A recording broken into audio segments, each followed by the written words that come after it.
Тэсвэ танд зориулж танк бэлдсэн.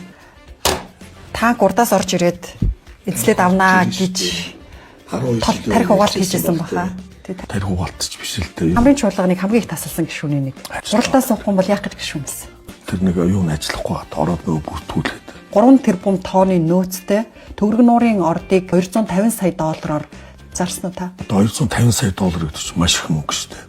Энэ компаниараа дамжуулаад төгрөг нуурын энержи компанийг 1.3 сая доллараар худалдан авсан. Стратегийн ордуудын тодорхой хувийг цуглуулъя гэдгээс л үүдэж ийм зохиож гаргаж ирж байна л гэж бодсон шүү дээ. Харин MCS компани 2008 онд Ухаан урдгийн ордыг засгийн газрын тэмдэглэлээр авч байхад тухайн үед нь яагаад дуурайг? Баярын засгийн газар гэрээгээд өгсөн байна л гэж бодож байгаа байхгүй. 5-7 ордыг төрдөө авч үлдлээ гэж өөрийгөө Баатар Битэр ярьдаг шүү дээ. Би эзэд гэж ярьсан.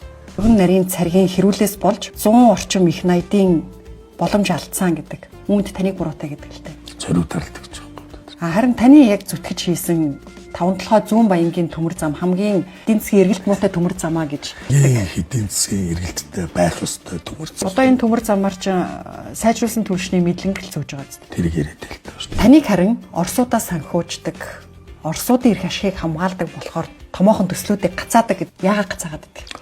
Томоохон төслүүдийг гол судалгаа хийлгэсэн сайдвар энэ сүүлийн 30 жил надаас өөр гараг байхгүй шүү. Бизнесүүдээс гарцаан гэдэг чинь тэр энэ таны үйлдвэрлэдэг.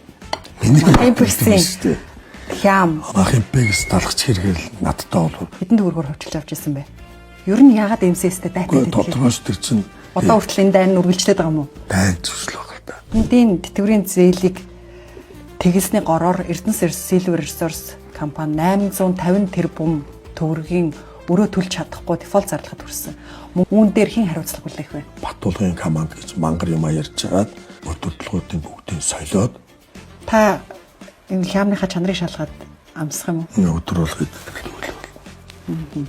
Та Монгол ялна гэж ярьдаг. Монгол ялсан уу? Монгол ялах гэдэг чинь өөрөө их урт удаан үйл ажиллагаа юм байна л да. Хэнийг ялах гэдэг?